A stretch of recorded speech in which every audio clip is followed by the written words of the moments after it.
ಕಳೆದ 1.5 ತಿಂಗಳ ಹಿಂದೆಯೇ ನಾಗರಹೊಳೆ ಹುಲಿ ಸಂರಕ್ಷಿತ ಪ್ರದೇಶದ ಅತ್ತೂರು ಕೊಲ್ಲಿ ಬಳಿ ಅರಣ್ಯ ಪ್ರವೇಶಿಸಿ ಗುಡಿಸಲು ನಿರ್ಮಿಸಿಕೊಂಡು ವಾಸ ಮಾಡುತ್ತಿದ್ದ 12 ಜೇನು ಕುರುಬ ಕುಟುಂಬಗಳು ಮತ್ತೆ 6 ಗುಡಿಸಲು ನಿರ್ಮಿಸಲು ಮುಂದಾಗಿದ್ದು, ಇದನ್ನು ಅರಣ್ಯ ಇಲಾಖೆ ಅಧಿಕಾರಿಗಳು ಹಾಗೂ ಸಿಬ್ಬಂದಿ ತಡೆದಿದ್ದಾರೆ.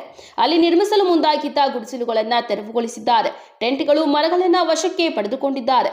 ಕೆಲ ದಿನಗಳಿಂದ ಅತ್ತೂರು ಕೊಲ್ಲಿ ಪ್ರದೇಶದಲ್ಲಿ ಗುಡಿಸಲು ನಿರ್ಮಿಸಲು ಮುಂದಾದ ವಿಷಯ ಅರಿತ ಅರಣ್ಯ ಅಧಿಕಾರಿಗಳು ನೋಟಿಸ್ ಜಾರಿ ಮಾಡಿದ್ದರು. 6 ಕುಟುಂಬಗಳು ಸಣ್ಣ ಮರಗಳನ್ನು ತೆರವುಗೊಳಿಸಿ ಅಲ್ಲಿಯೇ ಗುಡಿಸಲು ನಿರ್ಮಾಣ ಮುಂದುವರೆಸಿದ್ದರಿಂದ ಪೊಲೀಸ್ ಇಲಾಖೆಯ ಸಹಕಾರದೊಂದಿಗೆ ನಾಗರಹೊಳೆ ಅಭಯಾರಣ್ಯದ ಅಧಿಕಾರಿಗಳು ಹಾಗೂ ಸಿಬ್ಬಂದಿ ತೆರವುಗೊಳಿಸಿದ್ದಾರೆ. ಇಲ್ಲಿಯೇ ನಾವು ನಮ್ಮ ಹಿರಿಯರೊಂದಿಗೆ ವಾಸವಿದ್ದೆವು. ಹಿಂದೆ ನಿಮ್ಮ ಅಧಿಕಾರಿಗಳೇ ತೆರವು ಮಾಡಿದ್ರು. ಈಗ ಪುನರ್ವಸತಿ ಕಲ್ಪಿಸುವಂತೆ ಕೋರಿದ್ರು. ಅರಣ್ಯ ಇಲಾಖೆ ಅಧಿಕಾರಿಗಳು ಕ್ರಮ ವಹಿಸುತ್ತಿಲ್ಲ. ದಾಖಲೆ ಇಲ್ಲ ಎಂದು ಹೇಳಿ ಇಲ್ಲಿಂದ ನಮ್ಮನ್ನ ಓಡಿಸಲು ಪ್ರಯತ್ನಿಸುತ್ತಿದ್ದಾರೆ. ನಾವು ಬದುಕಲು ಅವಕಾಶ ನೀಡುತ್ತಿಲ್ಲ. ಮಹಿಳೆಯರು, ಪುಟ್ಟ ಮಕ್ಕಳು ಈ ವಯಸ್ಸಿನಲ್ಲಿ ಎಲ್ಲಿ ಹೋಗಬೇಕು ಎಂದು ಆದಿವಾಸಿ ಮುಖಂಡ ಶಿವು, ಸೀತಮ್ಮ, ಸಾವಿತ್ರಮ್ಮ ಮತ್ತಿತರರು ಪ್ರಶ್ನಿಸಿ ವಾಗ್ವಾದಕ್ಕೆ ಇಳಿದಿದ್ದಾರೆ. ನಾಗರಹೊಳೆ ಎಸಿಎಫ್ ಅನನ್ಯ ಕುಮಾರ್, ಹುಣಸೂರು ಎಸಿಎಫ್ ಲಕ್ಷ್ಮೀಕಾಂತ್ ಸಮಜಾಯಿಷಿ ನೀಡಿದ್ರು. ಆದಿವಾಸಿಗಳ ಮುಖಂಡರು ಒಪ್ಪಲಿಲ್ಲ. ಕೊನೆಗೂ ಹೆಚ್ಚುವರಿಯಾಗಿ ನಿರ್ಮಿಸಿದ್ದ 6 ಟೆಂಟ್ಗಳನ್ನು ತೆರವುಗೊಳಿಸುವಲ್ಲಿ ಯಶಸ್ವಿಯಾಗಿದ್ದಾರೆ. ವಿರಾಜಪೇಟೆ ಡಿವೈಎಸ್ಪಿ ಸೂರಜ್, ವೃತ್ತ ನಿರೀಕ್ಷಕರಾದ ಅನೂಪ್ ಮಾದಪ್ಪ, ಶಿವರುದ್ರಪ್ಪ, ಕುಟ್ಟ, ಪಿಎಸ್ಐ ಮಹದೇವಪ್ಪ ಹಾಗೂ ಸಿಬ್ಬಂದಿ ಬಂದೋಬಸ್ತ್ ಏರ್ಪಡಿಸಿದ್ರು. ನೋಟಿಸ್ ನೋಡಿದ ವೈಲ್ಡ್ ಲೈಫ್ ಪ್ರೊಟೆಕ್ಷನ್ ಆ್ಯಕ್ಟ್ ಅನ್ನು ನೀವು ಹೇಳ್ತಾ ಇದ್ದೀರಾ.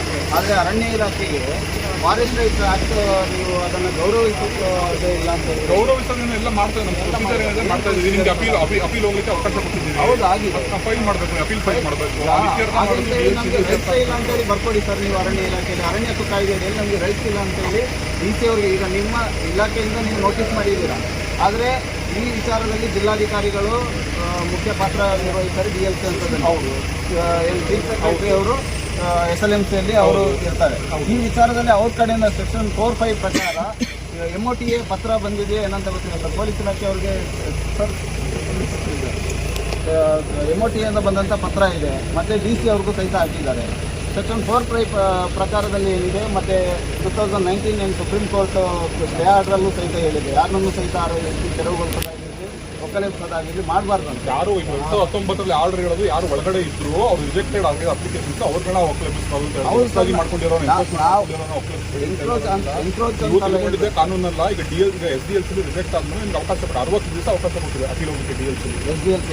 SDLC ರಿಜೆಕ್ಟ್ ಆಗಿರೋ SDLC ಅವರು ಅವಕಾಶ ಕೊಟ್ಟಿದ್ದಾರೆ. ನಿಮಗೆ 60 ದಿವಸ ಅಪೀಲ್ ಹೋಗ್ಲಿಕ್ಕೆ ಅವಕಾಶ ಕೊಟ್ಟಿದ್ದಾರೆ. DLC ಅಪೀಲ್ ಹೋಗ್ಲಿಕ್ಕೆ ನಿಮಗೆ ಜುಲೈ 22 ಅವಕಾಶ ಇದೆ. ಅಲ್ಲಿ ಬಂದು ಫೈಲ್ ಮಾಡಿ DC ಅವ್ರ ನ್ಯಾಯಾಲಯದಲ್ಲಿ ತೀರ್ಮಾನ ಆಗ್ತಿದ್ವಿ. ಅವರು ಮೀಟಿಂಗ್ ಎಲ್ಲ ಇದು ಅಪೀಲ್ನ ವಿಚಾರಣೆ ಮಾಡ್ತಾರೆ. ವಿಚಾರಣೆ ಮಾಡಿ ರಿಜೆಕ್ಟ್ ಆಗಿರುವಂಥದ್ದೇ ಸರ್ FRA ವೈಲೇಷನ್. ಅದು ಅದನ್ನೇ ಬಂದು DLC ಹೇಳಿ ವೈಲೇಷನ್ ಆಗಿರೋದಕ್ಕೆ ಏನೇನು ನೋಡಿ ಸರ್. FRA ರೆಕಗ್ನೈಸ್ ಪ್ರೊಸೆಸ್ ಅನ್ನ ಮಾಡಬೇಕಾದಂಥ ಡಿಪಾರ್ಟ್ಮೆಂಟ್ಗಳೇ ಸಹಕಾರಿಯಾಗಿ ನಮಗೆ ನಿರ್ದೇಶನಗಳು ಮತ್ತು ಅದಕ್ಕೆ ಪೂರಕ ದಾಖಲಾತಿಗಳು, ಸಾಕ್ಷ್ಯಗಳನ್ನು ನೀಡಬೇಕಾದಂಥ ಇಲಾಖೆಗಳೇ ರಿಜೆಕ್ಷನ್ಗೆ ಏನೆಲ್ಲ ಪ್ರಯತ್ನ ಮಾಡಬೇಕು ಅದೆಲ್ಲ ಮಾಡಿದ್ರೆ ನಮಗೆ ಹಕ್ಕೆಲ್ಲಿ ಸಿಗುತ್ತೆ. ಅದು ನೀವು ಬಂದು DLC ಅಪೀಲ್ ಫೈಲ್ ನಮ್ಮ ಅವಕಾಶ ಇಲ್ಲ. ಸರ್ಕಾರ ತಪ್ಪು ಮಾಡೋದು DC ಅವ್ರ ವತಿಯಿಂದ ನೀವು ಇದೇ ರೀತಿ ನಮಗೆ ರೈಟ್ಸ್ ಇಲ್ಲ ಅಂತ ಹೇಳಿ ಬರ್ಕೊಟ್ಬಿಡಿ ಸರ್. ನಾವು ಬೇಕಾದ್ರೆ ನಾವು ಮಾತಾಡೋದೇ ಇಲ್ಲ. ಅರಣ್ಯ ಇಲಾಖೆನೇ ನಮಗೆ ಗೊತ್ತಿಲ್ಲ ನಂಗೆ ನಾವು ಹೋಗ್ಬಿಡ್ತೀವಿ. ಅದನ್ನ ಬಂದು DLC ಫೈಲ್ ಮಾಡಿ ಅಲ್ಲಿ ಮಾತಾಡಿ. ಹಾಗಂತೇಳಿ ನೀವು ತೆರವುಗೊಳಿಸ್ಲಿಕ್ಕೆ ಬಂದ್ರೆ ಸರ್ ಹೊಸದು ಕಟ್ಟಬೇಡಿ ಅಂತ ನಿಮ್ಗೆ ಗೊತ್ತಿಲ್ಲ ಹೇಳಿದ್ವಿ. ಈಗ ನೆನ್ನೆ ಕಟ್ಕೊಂಡಿಲ್ಲ, ಬನ್ನಿ ನೋಡೋಣ, ಬನ್ನಿ ಹೊಸದು ಹಾಕಿದಿರಲ್ವ? ಈಗ ಹೊಸದು ಏನು ಹಾಕಿದೀವಿ ಸರ್ ಅಲ್ಲಿ ನೋಡಿ, ನಡೀರಿ ನೋಡುವ.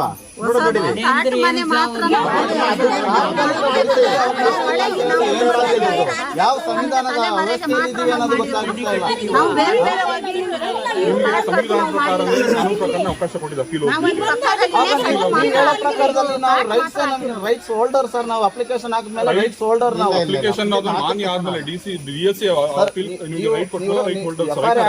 ಹೇಗಾದ್ರೂ ನೀವು ತಿರುಚಿ ಮರ್ಚಿ ಓದ್ಕೊಳ್ಳಿ ಸರ್. ನಾವು ಹಕ್ಕುದಾರರಾಗಿ ನಮ್ಮ ಹಕ್ಕನ್ನ ಮನ್ನಣೆ ಮಾಡಿ ಅಂತ ನಾವು ಕ್ಲೈಮ್ ಅದೇ ಆ ಮಾಡುವಂತದ್ದು. ಮನ್ನಣೆನೇ ಮಾಡೋದು ಈ DLC ಹಕ್ಕುದಾರರಾಗಿ ಮಾಡ್ತದೆ. ನಾವು ಕ್ಲೈಮೆಂಟ್ ಅಲ್ಲ, ಹಕ್ಕುದಾರರಾಗಿ ನಾವು ಕೇಳ್ತಾ ಇರುವಂತದ್ದು. ಅದು ಹಕ್ಕನ್ನು ಮಾನ್ಯ ಮಾಡೋದು DLC, ಹಕ್ಕುದಾರರೇ ಅಂತ ಅಪೀಲ್ ಹೇಳ್ತಾರೆ. ಮಾನ್ಯ ಮಾಡಿಲ್ವಲ್ಲ ಶಿವು? ಮಾನ್ಯ ಮಾಡಿಲ್ಲ ಅಲ್ವಾ ಇದನ್ನ? ಮಾನ್ಯ ಮಾಡ್ಬೇಕಾದ ಪ್ರೊಸೆಸ್ ನಮ್ದಲ್ವಲ್ಲ ಸರ್? ಅದೇ ನಮ್ದಲ್ವಲ್ಲ 60 ದಿನ time ಹೇಳಿ, ಕೊಟ್ಟಿದ್ದಾರೆ. ನಮ್ದಲ್ವಲ್ಲ ಅದು. ಅಷ್ಟ್ರೊಳಗೆ ನೀವೇನ್ ನಿಮ್ ದಾಖಲೆಗಳು ಕೊಡ್ಬೇಕು ಕೊಡಿ. ನಿಮ್ಮ ಇಲಾಖೆಗಳು ಸರ್ಕಾರದ ಕಾರ್ಯಾಂಗದ ವ್ಯವಸ್ಥೆಯನ್ನ ಇಲಾಖೆಗಳ ವೈಫಲ್ಯ ಮಾನ್ಯ ಮಾಡದೇ ಇರುವಂತದ್ದು. ಹಂಗನ್ನಕ್ಕಾಗಲ್ಲ. ಇಲಾಖೆಗಳ ವೈಫಲ್ಯ ಯಾಕಂದ್ರೆ 2021ರಲ್ಲಿ ರೀಕ್ಲೈಮ್ ಹಾಕಿರುವಂತದ್ದು ನಾವು. ಅವಾಗ್ಲೂ ರಿಜೆಕ್ಟ್ ಎಷ್ಟು ಆಗಿದೆ. ವರ್ಷ ಸರ್ ಕಾಲ ಮಿತಿ ಇದೆ? 2022 ರಿಜೆಕ್ಟ್ ಆಗಿದೆ. ರಿಜೆಕ್ಟ್ ಆಗಿದೆ. 22ರಲ್ಲಿ ರಿಜೆಕ್ಟ್ ಆಗಿ appeal ಹೋಗಿ ಎಷ್ಟು ವರ್ಷ ಆಗಿದೆ? ರಿಜೆಕ್ಟ್ ಆಯ್ತು ಅಂದ್ರೆ DLC ನಿಮ್ಗೆ ಅಪೀಲ್ ಆಗೋಕೆ ಅವಕಾಶ ಇದೆ. ಒಂದ್ಸಲ ಅಪೀಲ್ ಹೋಗಿಲ್ಲ ನೀವು. ಒಂದ್ಸಲ ನೀವು 60 ದಿವಸ ಅವಕಾಶ ಕೊಡಿ. ಅಪೀಲ್ ಹೋಗಿ ನಿಮ್ DC ಅವ್ರ ಮುಂದೆ ಬಂದು ಡಿಸ್ಟ್ರಿಕ್ಟ್ ಲೆವೆಲ್ ಕಮಿಟಿ